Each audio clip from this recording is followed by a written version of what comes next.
على هذا الغنى وهب أبيات النساء. الحمد لله رب العالمين. اللهم صل على سيدنا محمد وعلى آل سيدنا محمد. رب اشرح لي صدري ويسر لي أمري واحلل عقدة من لساني يفقهوا قولي.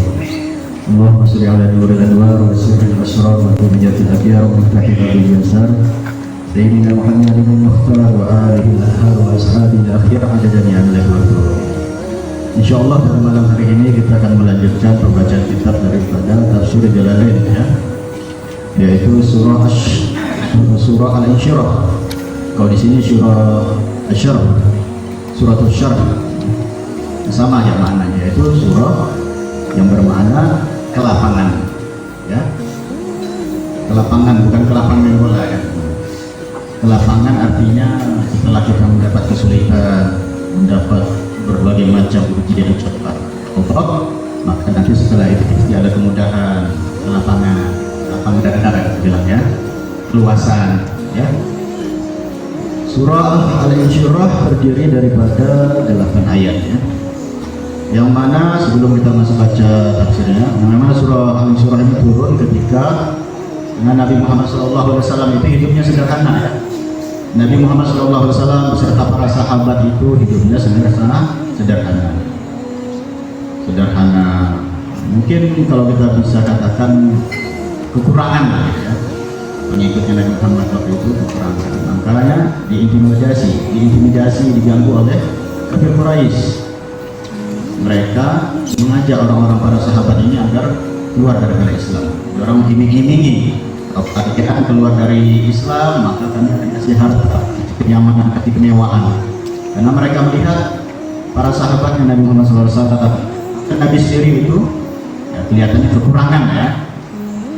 Maka tidak lama setelah itu turunlah surah Al-Insyirah ini sebagai penghiburan atau sebagai kabar gembira kepada Nabi Muhammad SAW. Kita baca dulu, ya. Bismillahirrahmanirrahim. Atau mencerah pada surah Al-Baqarah menanggung hijrah di tahun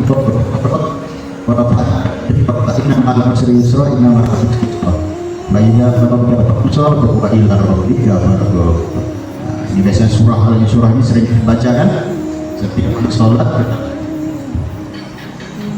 baca sambil pegang dada sebelah kiri, tangan kanan pegang dada sebelah kiri, ya. Ini memang amalan dari para ulama kita, ya.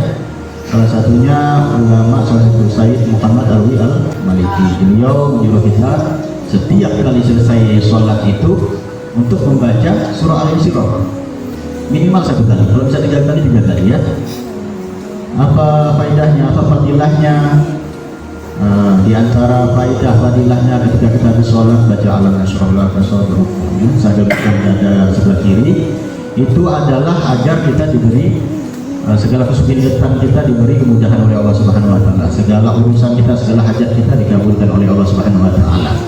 Dan kita mendapat warzaqahu min haitsu la yahtasib. Mendapatkan rezeki daripada sesuatu yang tidak disangka-sangka. Rezeki itu bukan cuma duit, bukan cuma fulus, ya, bukan cuma harta. Rezeki itu banyak.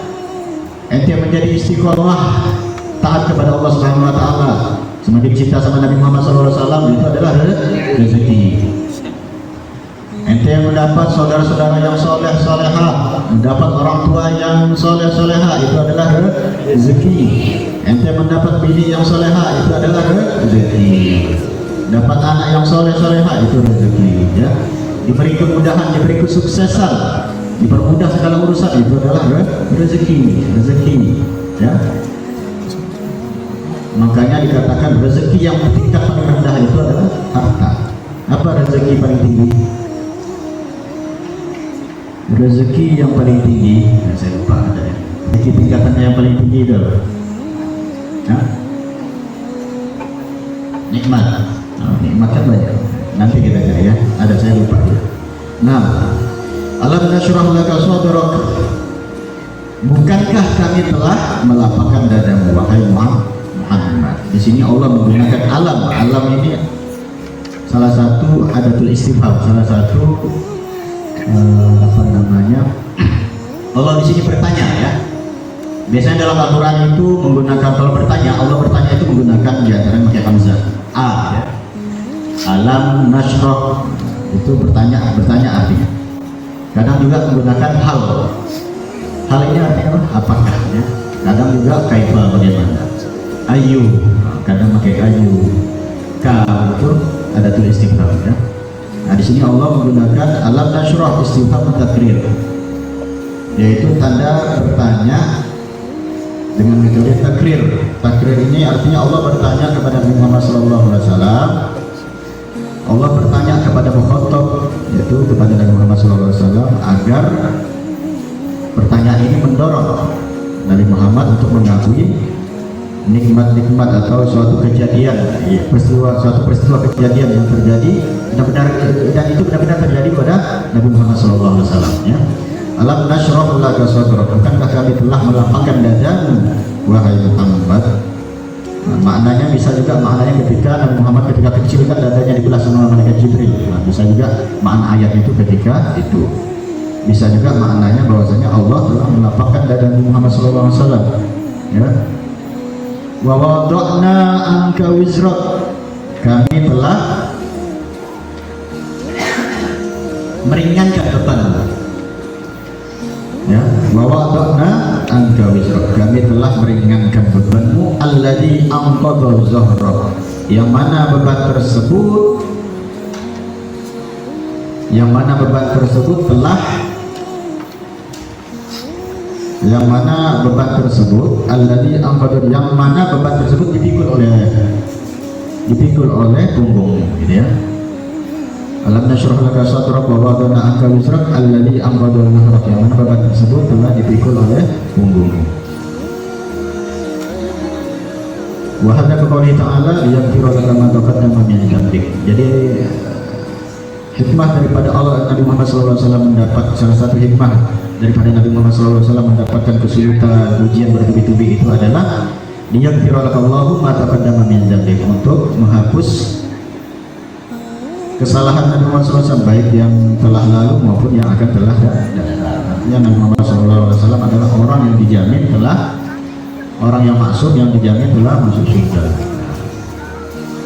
Wa rafa'na laka dzikrak, dan kami telah angkat nama ya. Wa rafa'na laka dzikrak, kami telah luhurkan, muliakan namamu. Baik itu disebut ketika azan, ketika kita azan kan asyhadu anna Muhammadar Rasulullah, disebut setiap 5 kali sholat ya. Sebut. Ketika iqamahnya, wal iqamah, ketika iqamah juga ya. Ketika kita sholat juga wa tasyahhud, kita baca tasyahhud. Wal khutbah, ketika khutbah juga itu disebut nama Nabi Muhammad SAW. Salah satu khutbah adalah bersalawat kepada Nabi Muhammad SAW. Kalau kita tidak bersalawat tidak sah khutbah kita ya. Wa ghairika, dan lain-lain. Nah, itu salah di antara Allah itu memuliakan nama Nabi Muhammad SAW. Wa inna ma'al usri yusra, sesungguhnya bersama kesulitan itu pasti ada kemudahan ya.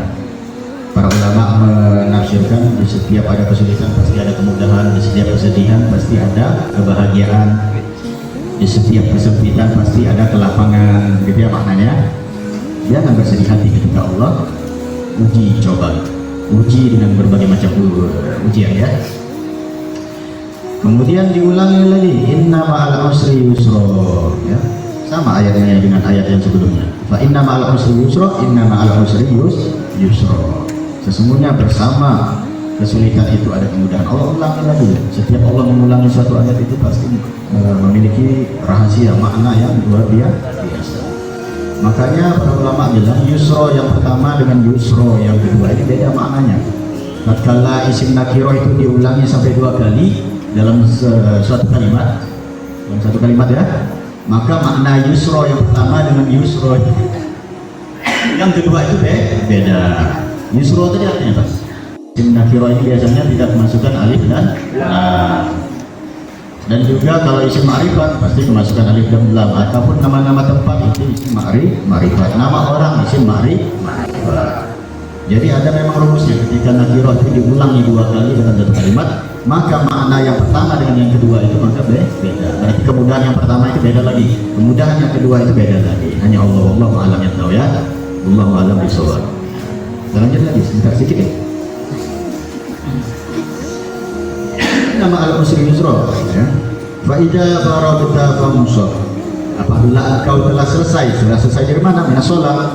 Apabila engkau wahai Muhammad selesai daripada ibadah sholat, famsah. Artinya di sini adalah berdoalah ya. Fa idza faragta famsah. Apabila engkau telah selesai menunaikan ibadah sholat, maka berdoalah kepada Allah Subhanahu wa taala. Maka kita dianjurkan setiap habis sholat ya berdoa ya. Jangan habis assalamualaikum warahmatullahi wabarakatuh pergi langsung. Kan ada orang zaman sekarang itu sudah ada begitu ya. Selesai salam tidak berpikir lagi, langsung keluar. Datang cuma rukuk sujud salam sudah pergi, tidak mikir lagi. Padahal mikir kan masalahnya kalau di dalam sholat aja, di waktu-waktu sholat kita tidak bisa dipikir apalagi kalau di luar sholat ya. Tidak ada kesempatan kita untuk pikir kalau sudah di luar. Inilah kesempatan kita pikir. Ketika habis sholat berpikir, baca ayat kursi. Barang siapa membaca ayat kursi setelah habis sholat, intinya ketika dia wafat setelah itu, insya Allah masuk surga ya. Makanya jangan ditinggalkan zikir ayat kursi, minimal ayat kursi. Allahumma a'inna ala dzikrika wa syukrika wa ila rabbika farghab. Kepada Tuhanmu maka farghab, cintailah ya.